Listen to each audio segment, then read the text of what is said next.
that way, and then we'll get into what you do. Thank you for having me. Um, so, Thanks for talking to me oh yeah, it's after that. cool. Um, when I mean, I knew what your business was, but when we were standing at the networking event and you started to explain to me in more depth, I was so quickly activated. My heart started beating really fast, and I thought, oh, this is interesting. And the more you talked, I was like, okay, it was like I was propelled back into my divorce and my experience. And it was this part of me that was like, no, we're not, no, we don't go there. And I thought, I don't want to hear this. And I had to practice really deactivating myself and getting back into the moment and realizing it's not, this isn't my divorce. It's just, it was so similar and so fast. Can I go to that experience because it was so difficult and took a lot of work to heal from it, to recover from it. Yeah. So, And and so now you are a recovery coach. And often when we hear the word recovery, we think about addiction. We think about drug addiction, sex addiction, alcohol addiction. But we talked about how all of us really have something that we are recovering from. So why don't you tell us, what is a recovery coach? Because I think a lot of people don't even know that people like you exist, just like with us. And how do you specifically help people? so a recovery coach is defined as, it's someone that is interested in promoting another person's recovery and taking them on that journey, being their supporter and making, a recovery plan, and primarily to remove barriers that are in front of people from actually recovering. And there's multiple pathways to recovery, and it's a it's a big sphere. It's not just the usual drugs, alcohol, gambling, sex addiction. It's more. So Okay. those are definitely the high points. So Hmm. what are some of the benefits that someone could get by using a recovery coach? Well, in the case of a drug addiction or a alcohol addiction, it can save their life. You're part of a team. Sorry, I talked a lot today, so I'm a little. Um, I That's know. okay. You're part of a team usually that helps out. Some cases are very severe. Sometimes it's a young person, and you need a serious team to really circle the wagons around this person and try to help them. Um, Most of the time, if you're an extreme case, though, then you're put into a recovery center so that you're safe. It's when you get out of treatment that most people are looking for a recovery coach.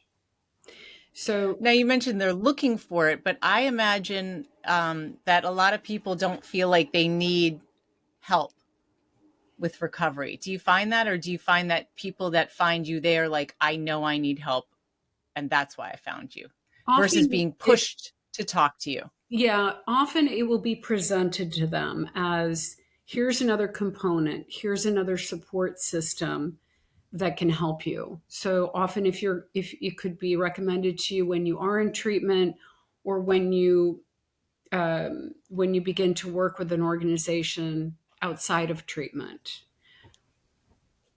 Is Okay. that And is what about, so answering it? go ahead. Is that answering it? Like Yeah. it's I yeah. was going to say, so when somebody first meets you, what's one of the first things that you do with a client? Like we talked about, um, de-escalating or deactivating the nervous system and stopping the loop. Like, what is the loop? Tell us more about that. So when I first meet someone, the most important thing for me is in all of my work that I do is I always meet somebody right where they are. I'm not trying to change them, not trying to alter how they feel or alter the situation. My job is to see where they are and I meet them exactly where they are. Um, the next thing I will do is I want to listen to them. Most people find this to be extremely healing in their lives when someone actually takes the time to truly listen and active listening. Like, I'm listening to what you're saying and I'm not thinking about how to respond to it. I am listening. And and then if there is a situation like I was mentioning to you, one of the first tools I use is the breath, because if we're not breathing, really breathing, which most of us just are not, myself included, the body automatically thinks that something is seriously wrong and will back itself into a freeze situation. So to And so the other, go ahead. bring up something like, how about we take a few deep breaths together? Because most people, whether it's divorce, many, addictions, trauma, grief is a big one. The breath, it just, your body thinks it's sparing you by holding you in this survival place, which is very shallow breathing. So the oxygen isn't making it up here, and you're constantly in this activated state. And therein So is the loop. what the loop? Yes. Yeah, so what is the loop? So the loop is, it's the story that just keeps going around and around. When I was, when most of us, when we're in a divorce, we are putting those pieces together and we're trying to make sense of it. Unfortunately, it turns into this looping story, and it's very hard to turn it off. Very hard to turn it off. With addiction, whether it's food or alcohol or drugs, the actual addiction is speaking to you, and it's speaking to you in your own voice, which is very confusing. And it's telling you, when are we getting it? Where are we getting it? What do I have to do? How do we set up our day? And so it becomes this conversation of you not being present. One of the things you mentioned was how it's so hard for us to sit through feelings, like sit through feelings specifically of discomfort, and that our society, especially now because we have social media and other things, uses all kinds of ways to escape. So, how talk to us a little bit about anxiety and those feelings, and what you can do to get them to not escape. Mm. It's a practice. It's a lifelong practice. I think first you have to decide, do I want to be present with my feelings? Um, Usually that comes with enough pain of not feeling them and using too many distractions. And it feels like you're doing better without it, but you're not. So to make that decision of, okay, I'm going to sit with this feeling and see what this really is, because I have found, certainly through my education and myself, that our feelings are simply trying to give us information and they just want to be listened to. And instead of scrolling or we have so many choices on this, um, to stop. And I often tell people, put your hand on your heart and take a few breaths. And what are you feeling? And it could be 10 different things at once. It can take time to get to what actually is. And when you can get there and have the courage to listen to it and speak to it gently, it's usually something from the past that's trying to inform you. So most of us don't want to deal with that, though, Mm-mm. because that's really difficult. So what Mhm. happens if I just focus on other things, enjoy social media and other things, if I'm not harming myself physically, like I'm watching funny movies or I'm distracting myself from grief, like what's wrong with that? There's nothing wrong with some distraction. It's what distraction. And Mm-hmm. so what will happen is the feeling will get louder and louder. It's not going away. And worst Mm-hmm. case, it will store in your body and it will come out as my low back hurts. I have a toothache. My hair is falling out. Um, my nails aren't growing. I feel sick all the time. So it will happen. I mean, there's a most of us know this book, or in my field, the body keeps the score. It's a Yes, we've talked very, about that a lot here too. very intense book. Do not read that book by yourself. And um, it's just truth because we're not disconnected here. So there is some distraction, but there's also walking outside of your door and doing some breath and moving your body. I think I'd mentioned to you shaking. And so if I can pick my phone up and scroll Instagram for 15 minutes, is that a problem? It depends. Not usually, but how do I feel when I get off of there? Or what Mm-hmm. if I was to step outside and stand on the grass and just shake my body and breathe and just breathe? It completely rearranges the brain and it calms the nervous system. And then maybe you don't necessarily feel like watching, you know, endless movies or, spending hours like that. Perhaps you'll feel a little more calm and able to make a better choice. Yeah. I'm very, We very talked a guilty of little bit. this. Go ahead. So, I mean, Say it again. I said I'm guilty of this. We're humans and we're trying to navigate this attention thing because everyone wants our attention. But for us to give our attention to ourselves and to our feelings, that's where big changes happen. So talk about the role that dopamine, the pleasure hormone, plays in all of this. Well, we are dopamine seekers, and some people are super dopamine seekers. It's a big field, as you know, in neuroscience,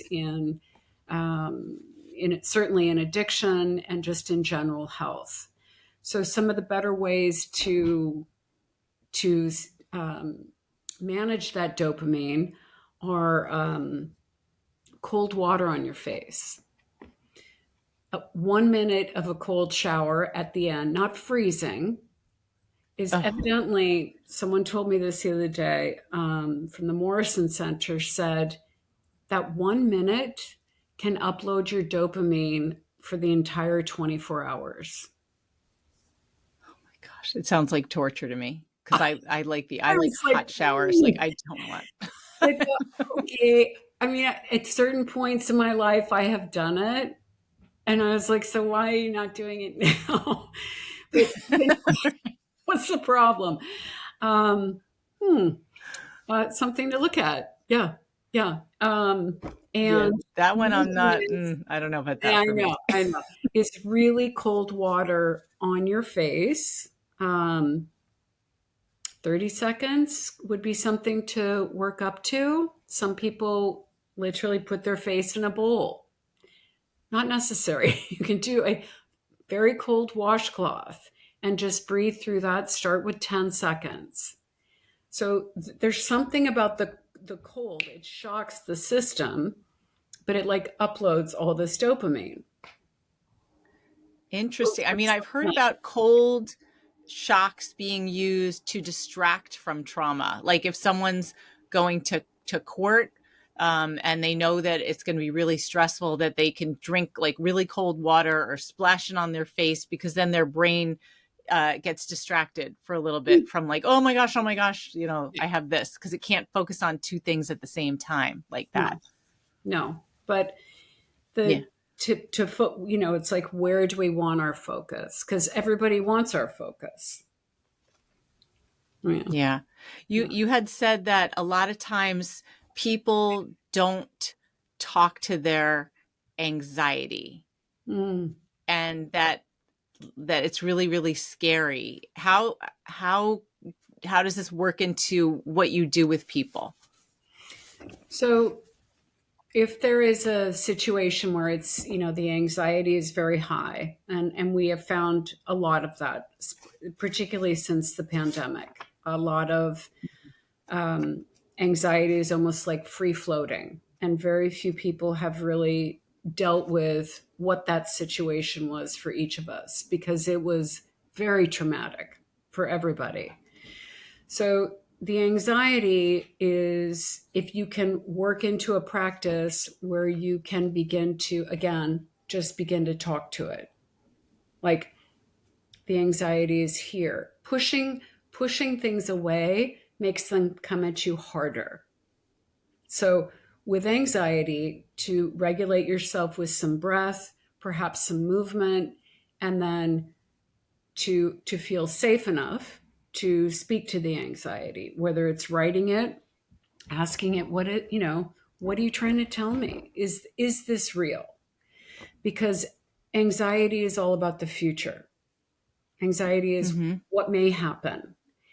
And to bring ourselves into the moment, into the now, very, very challenging, especially when you're super heightened in a real crisis situation, like the situations that you deal with.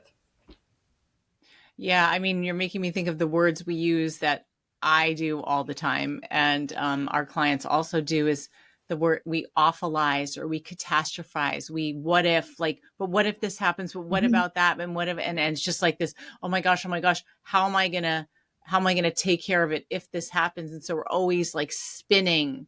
I mean, I've had so many sleepless nights in the past decade of with just court stuff. Like, what if the judge changes her mind and like revokes the order? Or what if nothing ever happens? What if I never get a chance to speak? What if nobody ever hears what I have to say? What if he keeps getting away with this? So what if that's a very powerful statement. When you start saying that to yourself, what if? You could say, what if it all works out? Mm-hmm. It tends to stop you in your tracks. You're like, That's very hard for us here listening. Very hard. what? What if it does? Right. But it won't.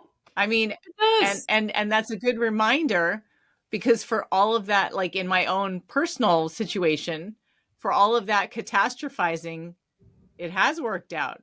Not good. It has worked out really well on so many levels. Mm-hmm. But yet throughout, I was terrified and Completely. angry and feeling like this is so unfair. Mm-hmm. And so when you said the thing about what if and what if it does work out, one of the ways that we work with our clients that a therapist taught me is, like, what are you freaking out? Okay, I'm freaking out. This hasn't happened. And the therapist said, think about putting the word yet at the end.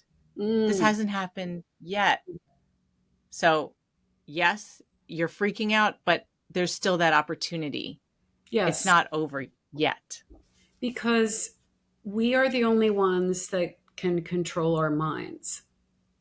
But most of us, the mind is running the show. We're Mm-hmm. stuck in between here. And, there's a famous saying, that is not a good neighborhood. Like, your Mm-hmm. mind, it's weaving those loops and those stories, many of which haven't happened, simply aren't true, and are Mm-hmm. 100%, you know, projection. So question your mind, question your thoughts. Like, is this true? Have the courage to say, is this actually true?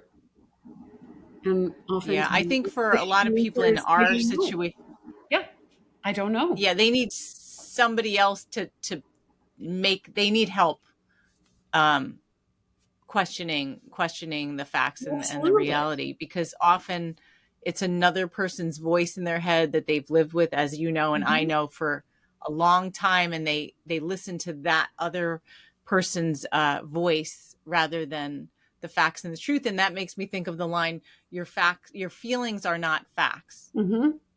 They're good but it feels information. like they are. Of course it does. Of course it does, because you're already in that heightened state. And it takes a lot of support to get to that place, where you're ready to question it yourself.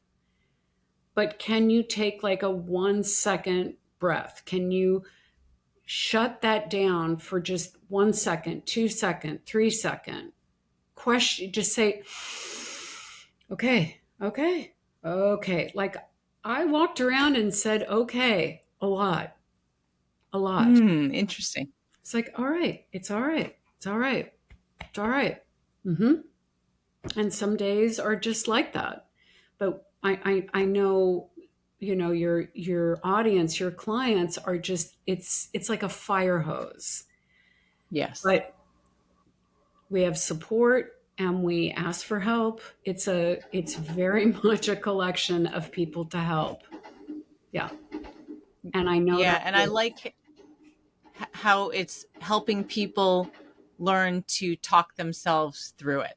That that's a Mm-hmm. big part of it. We often tell our clients, well, we're certainly not mental health professionals, but we'll say, it's not going to stay like this. It's really bad now, but part of it is learning to talk yourself through. And so Mm-hmm. it's not like these triggers and these terrible feelings will go away and you think, oh, it should be done. It's been 8 years. Like, why am I still freaking out when I see that person's name in my email or I see a court document? I feel like even with all of the triumphs in this Mm-hmm. last decade, I still, if I see something, like when I look in the mailbox, I get a little nervous. If I Mm-hmm. think, oh my gosh, there's something from court, like getting a jury duty notice. Oh my gosh, Mm-hmm. terrifying.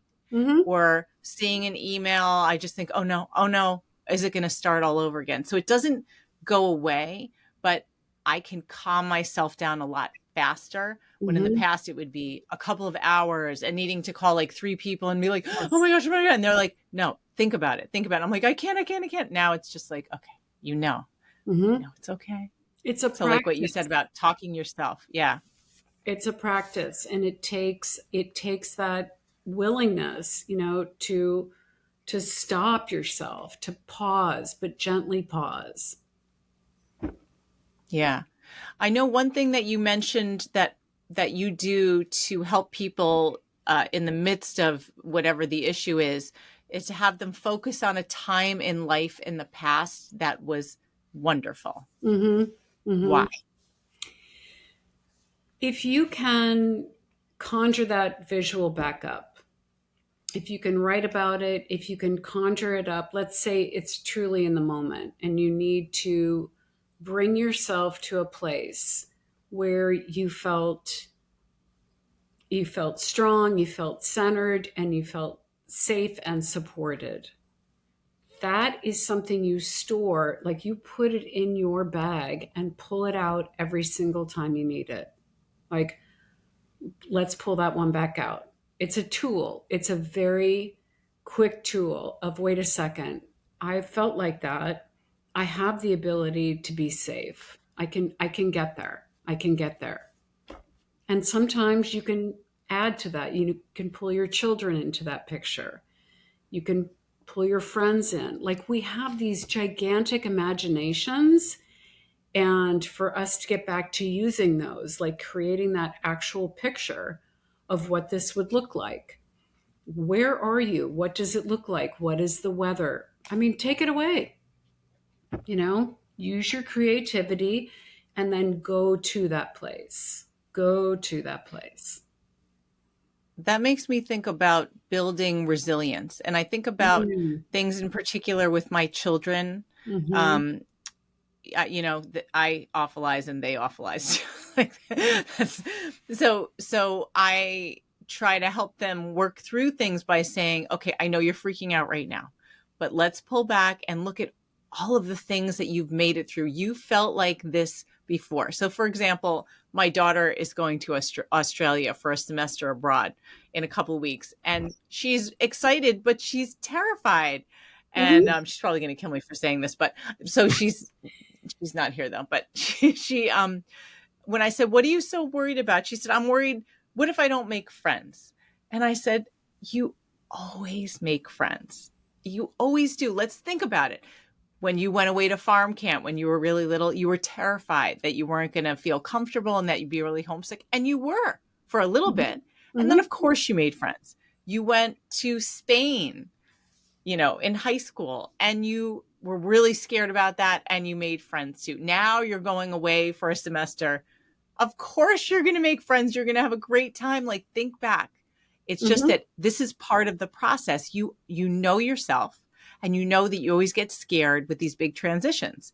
And so as it's happening, you are going to be homesick. You are not going to make great friends right away, but that's to be expected, right? That's part of who you are and knowing yourself and knowing this is all part of it. And I can talk myself through until I feel more comfortable and less homesick and meet some new people. And then I'm going to be fine because that's who I am. Like, I always make friends. Yeah. Brilliant, brilliant tool. It works for them. As certainly for them. My daughter too just left for a semester abroad, and I watched how different she was getting ready.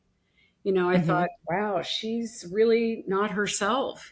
She's very anxious about this, and using all of her tools, her former anxiety tools, to manage stuff. Of course she is, and so I said the same thing. It's wonderful. Like, let's take it apart. Let's poke some holes in it and see if it really holds any weight. Like, does your anxiety hold weight? Is it true? Is it true? Yeah, I love that. I'm Based writing on that down. That your past experience. Yeah, resilience, incredible. Yeah. Yeah. Another thing that you talked about is how the subconscious can sometimes dictate who we choose in terms of our partner. Talk a little bit about that. Many, many years ago, someone told me to read the book, How to Get the Love You Want. And it's written by a very brilliant man, Harville Hendrix. It's a classic. He does workshops and very famous guy. Strongly suggests that book. And he explains in it, he explains how to communicate in such a manner that very few of us would have ever thought of, like mirroring and, really checking in, like, let me make sure I heard you correctly. And is there more? But his premise is we subconsciously choose our partners because they are the people that we're going to work through our trauma with. So there were plenty of times I thought, seriously? Right? What? But it wasn't safe. So what are you talking about? So we find this, though, I have found this in my life with every relationship, be it a client, a friend, or, a romantic relationship. Subconsciously, I am going to choose the person who is going to raise those issues for me. Like, one of my daughters will raise certain issues with me that she doesn't mean to. She can be walking around and the issue will be raised with me, and I will think, oh, that's about me. Like, she's here to bring that forth for me so I can look at it. Friends, clients, the clients where, they pushed me. Here, I'm the trainer, I'm pushing them, but they're pushing me in a different area that I don't want to look at. And then they occur again and again and again. So with our romantic partners, That's who we chose on a very, very deep level, because they are the ones that are going to bring up all those important issues for us to grow. I've heard that we often marry the parent, like somebody like the parent that we didn't get what we needed from. What do you think about that? 100%. Seen that many times. Mm-hmm. Mm-hmm. Yeah. So That's a whole other that's a whole conversation. other. So here come Right. those issues, right? And he discusses, so are you in a safe relationship where the two of you can say, look at our issues together. We have the opportunity to grow together with this, but we have to create this extraordinarily safe place. That's best case scenario. Most of the Mm-hmm. time, it's like this. And you don't know why, because, certainly we weren't raised with, oh, this is what's going to happen and you'll be fine. We're raised with, this is all supposed to work out exactly the way you want it. No, it's not. It's so much more complicated. But the growth piece is there for us, but it's scary. Takes a lot of It, courage and a lot of willingness, for sure. it does. And that's why people often talk about you got to do the work. You do. And I Well, think, do you you think a lot don't. of people do the work in terms of the population who are dealing with trauma? Do you think most people are doing the work on their trauma, or do you feel like a lot of people are not? No. No, I don't. I don't believe they are. Sadly, Is it's there very, very something, scary. yeah, is Mm-hmm. there some way, like some personality quality, or is there something where someone is more likely to deal with trauma? Like what kinds of, I don't know, traits would a person have, or should a person try to have, or how can you convince someone like this is good for you to deal with the trauma? It's really uncomfortable. Like, how do you coax someone who's on the fence, who's like, I Someone, can't do it, I just can't. someone that is on the fence. That's a much better situation. You can sit down and Mm-hmm. say, well, you will choose this exact same scenario again. And if you don't choose Mm-hmm. it with this person or in this area, you will choose it over here and over here. And again, it will show up in your body in one form or another. It just will. That's The why body so many does not people in lie. toxic Mm-hmm. relationships, they keep repeating the cycle and they don't understand, why do I keep dating the same person over and over and over? Yes, because So it's what go we ahead. have to look at with ourselves. Therein, lies the work. So if you're on the fence, that's a much easier conversation. But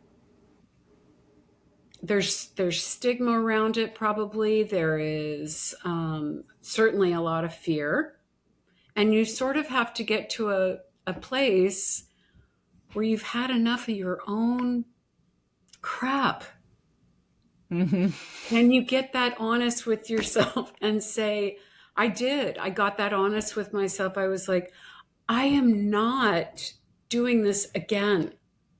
So, what do I need to do in order to excavate everything? I want to examine my beliefs. I want to, for the 50th time, I want to do it again. I want to get underneath this, because what is making my decisions for me? And I found oftentimes it was unresolved trauma was making my decisions for me. So, in other words, the little girl is making the decisions for me. And I love her Mm. very much, but she is not the adult in the house. Yeah, I feel like also going through, for me, the process of this divorce and post judgment really forced me to grow up a lot. Mm, so much, so much. And I didn't Mhm. realize how, in emotionally, in some ways, I never thought of myself as emotionally immature, Mhm. but by sort of being led in certain types of romantic relationships. That was a pattern I had for a long time. And it's interesting where you can be very successful in business and in other Mhm. areas of life and very independent and a role model, and yet be dealing with certain things where it's like, why how did this happen? Mhm. Mhm. But And there's so much shame associated with that oh, too.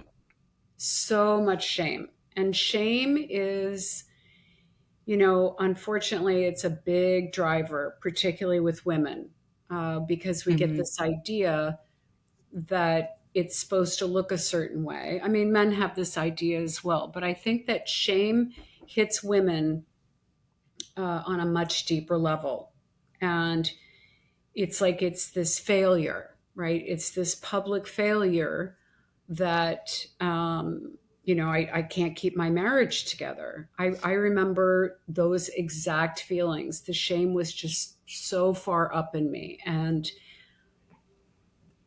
sometimes it's reflected, because you don't, um, suddenly you're not invited to certain places because you're not a couple. and Mm-hmm. and I turned that on myself with shame, as though I was broke. There was something wrong with me. Now it's like I have found that in two cases: divorce and cancer. People feel Mm. almost that that it's contagious, and it's not. But divorce in particular, it is a step back, like, oh, and it changes the shame I had around failing my children, even though Mm. I didn't fail them. I failed in giving them what I wanted to give them, which was a big house and a happy marriage and this different life. And they didn't get that. They got two different households, but they got tremendous safety here and stability. So Yeah. there's so much that you end up unraveling around that shame thing, and most of it is put upon, from the outside. But women tend to take that on as though it's us, and it's not. It's not. Yeah. Mm-mm. We have a number of clients who are very successful in other areas of their lives, and they feel so ashamed because when people find out that their relationship is falling apart, or they're in this crazy custody battle or whatever, they can't get along with the co-parent, um, they are inadvertently blamed for it. Mm-hmm. Like, and they feel like, how could, like, there's again, like, yeah, I've failed, like I should be able to make this better, and I can't. I'm doing everything I can, and people don't understand it, and they're thinking something's wrong with me because who's in court for years with somebody whose ex Mm-hmm. is having, why are they clashing so much about this? Why doesn't the judge just do that? Why did you stay so long? Oh yeah. Why didn't you leave Oh yeah. sooner? Mm-hmm. Right. Mm-hmm. So one of the statements in that is the I statement. And once we put ourselves in the I, then we're alone. And it's a we problem. It's very Yeah. much the we. And we have Right. no control over the courts and the other person. And Right. it's only natural that we feel like I should be able to fix this. Recently, I have felt that way. Like, how could I have let something happen? It wasn't Right. just Feeling me. I'm guilty, responsible for right? everything. That I'm not, a magician who lives in two different, I mean, and I believe that that is kind of unique to women because this whole shame thing is very loaded, very loaded. Like, we're supposed to make this all work and look very beautiful. Yeah. The other thing that comes up a lot with women in particular is the comment, wow, you're so, great at this, or you're so beautiful, or you're so successful. I never thought that you would be in a situation like this. Like, you of all people, I didn't expect something like this from. I would call that a lot of projection, but that's very painful. That's very unkind. I'm sorry. Yes. It comes up, Very yeah, it comes up a unkind. lot I in mean, this community, especially with highly professional uh, men and women, where their uh-huh. friends like don't realize how cutting that comment is. Like, I thought you were better than this. Oh, You should have known. You're a and people's oh, careers have been weaponized against them. You're a therapist and you were married to that person. How could you be good at your job if you fell for that? it's it's just that's very, very limited, very ignorant. We are so multifaceted. We're very complicated people. We have many different parts to us, and sometimes that one piece is that's our edge. That's where we have to go to do our work. And when someone else is saying that, that's a major projection of their own. That's their Yeah, fear of what if right. this happens to me, like the contagion. Exactly. Hmm. Right. And that's when, why a lot of times during these divorces and separations, you really reevaluate your relationships with the people in your life. Oh, so much, There's so some much. culling that goes on, and it's really unfortunate. I found um, some people that I never expected to be there for me really were, which is Yes. amazing. And Hmm. others, you're like, wow, you Wow. are not helpful Yeah. And at it's all. so painful. That brought me down on my knees a number of times. I was like, you? Really? Yeah. Yeah. Mm-hmm. Mm-hmm. Yeah. Yeah.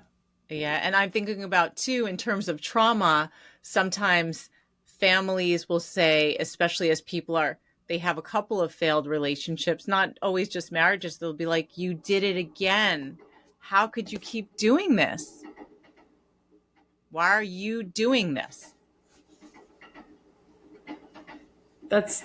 That is an accusatory projection. That is so not helpful. Like, Yeah. let's ask better questions. Oh, maybe we need to take a look at what's underneath this. Mm-hmm.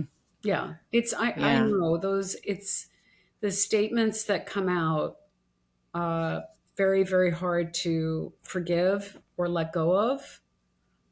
Yeah, I know. To this day, I'm Yeah. like, wow, that was Yeah. not helpful. So That now, was good. we touched a little bit on how your health can be affected by trauma. A number of our Mm, clients are cancer survivors. They mm, got cancer while they were in the relationship. Thankfully, knock wood, all of the ones that we have as clients have recovered from cancer, which is really interesting because you think of what they were dealing with while still in that relationship. And you also had cancer. mm-hmm, You want to mm-hmm. talk about that and also what you did regarding home goods?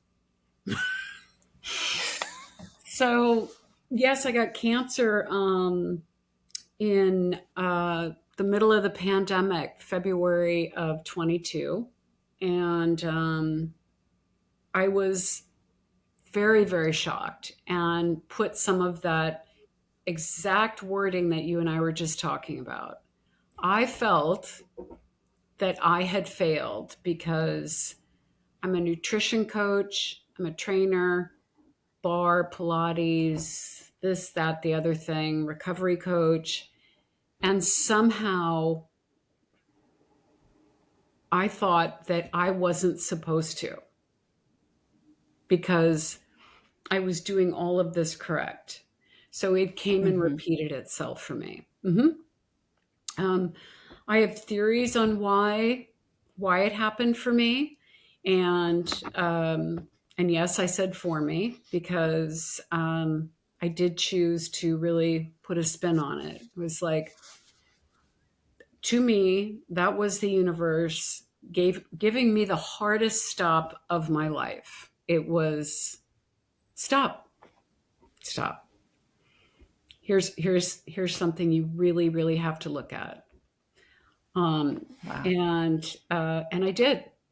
And I did. And it was very, very painful. It happened, it was the pandemic.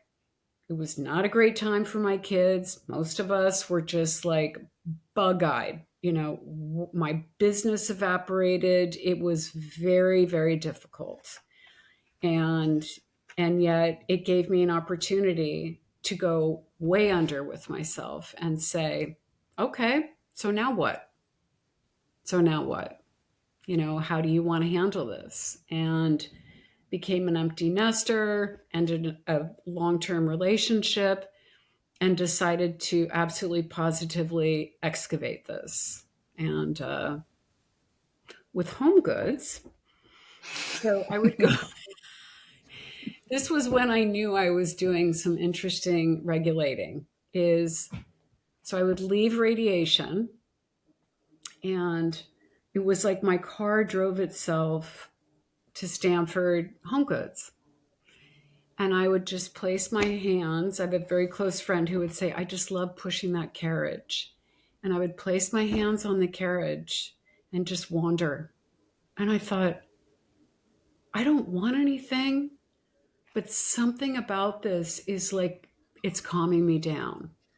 Sometimes I would send, a friend a picture of I found this gold gorilla. I was like, should I get this? Wait, you said gold gorilla, right? You Yeah. just said gold gorilla? There's a gold statue of a gorilla. I was like, maybe this is what I need. Okay. So you do what you need to do safely, and Did you get the gold gorilla? I didn't, and I wish that I had, because then I saw it Oh, again really? and I thought, I should have gotten that. Yeah. My little cancer gorilla. But what really saved me during that time was walking outside.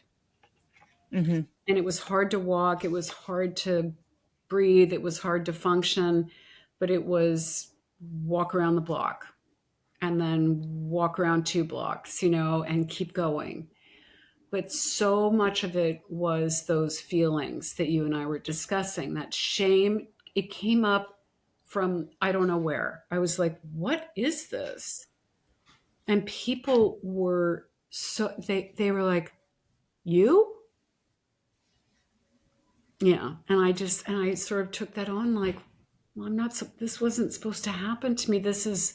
And it happens all the time, unfortunately. Doesn't matter. Mm-hmm. But people said some very alarming things like, but you eat all that kale and you got cancer. It's like, What are you supposed to do with that statement? At first, I didn't know how to take that. I didn't know how to handle that because I was so crushed. And then Mm-hmm. eventually I just was, yeah, mm-hmm, yeah, yeah. Even with kale. I think it's what you said before too. People cannot fathom that the world is illogical and unfair. And when they And see messy. something like this happening to somebody, they think this can't be possible. I don't want to hear it because I don't want to think that this could ever happen to me too. Right, Right? right. And I was a direct reflection of that. It was like, if it can happen to her, then nobody's, yeah. So it's a tremendous amount of There's no fear. safety. No safety.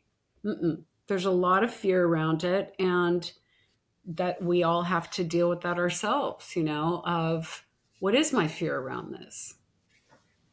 Mm-hmm. Yeah. I know part of being a recovery coach is also being a role model.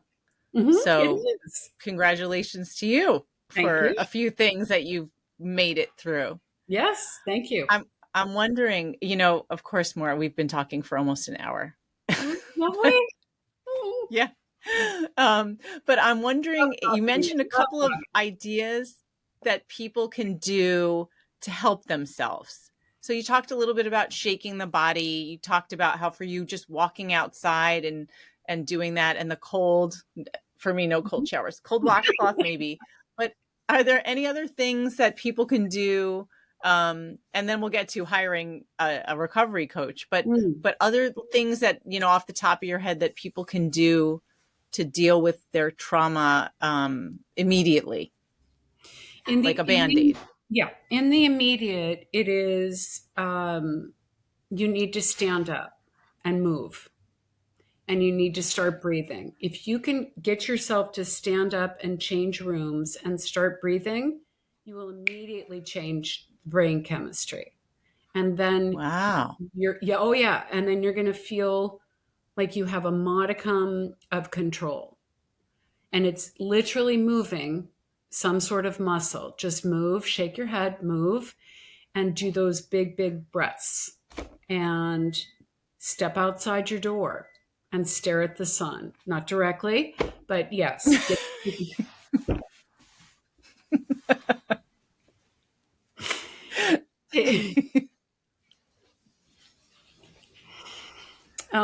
Take the light, because the light is also big calmer. Like, another tool is saunas. Really? See, that I like.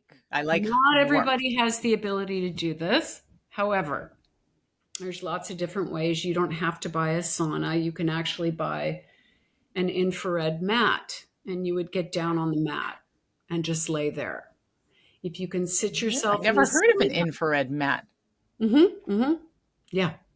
If you can sit in a sauna for 5 minutes, it's extraordinary what happens. Again, big calmer. And if I'm going to try that, but not the cold shower. I'll do the sauna. If you feel, the phone call thing is tricky sometimes. Sometimes, am I going to get on the phone and start telling this story over and over again? And that's feeding the fire. Sometimes that's not the way to go. Sometimes sit down with a piece of paper and pour it out. The act of writing, as you well know, is extremely powerful. Like head to hand, just like that, boom, right on the paper, and then it's out of you, right? You can tear that piece of paper up. You can put it in the freezer. You can put it in a pretty box. It's out of your head. Big tool. Yep. Yeah. Really big tool. You're talking to someone who's journaled for more than 40 years. Right. You still have your helpful. It saved me. Oh, yeah. Yeah. There's nothing like pen to paper. It's like we were also to heal from that. Yeah. It's also very good for documentation as well. Looking back at 20-year relationship to be like, wow, I knew things then that I didn't know that I knew. Amazing. Yeah. Careful with those old journals. I was, yeah. Careful. Don't be mean to yourself. Yeah. Yeah. Yeah. That was just, to me, I haven't looked at a lot of that stuff, but it's fascinating. It is fascinating. All right. Well, anyway, so Maura, thank you so much for coming on. Can you tell people the best way to find you? Yes. My email is maura@wellnessm2.com. That's the best way to get me. It'll also take you to my website, and I'd love to hear from you. Yeah. Oh, but this has been so helpful. This has been really lovely. Thank you so much. Well, I'm so glad that you didn't go with your first instinct and run away from me when you heard what I did as a career. But that's the practice that comes is I thought, oh, look, it has nothing to do with Lisa. She's got me right back in it. Step back. Yeah. So. Yeah. Well, we worked through it, and here we are. Yes, we did. Thank you so much. And we're going to keep getting together. Absolutely. Yes. You need to help me do some writing. Yes. Can't wait for that. Okay. All right. So Lovely. anyway, thank you again. And everybody, I hope you have gotten something out of this. I certainly have. I have all kinds of like things to try. Again, sauna for me, not cold shower. But you know how to reach out to Maura. And Maura, I will talk to you soon. Wonderful. Thank you, Lisa. You're welcome. Bye. Bye.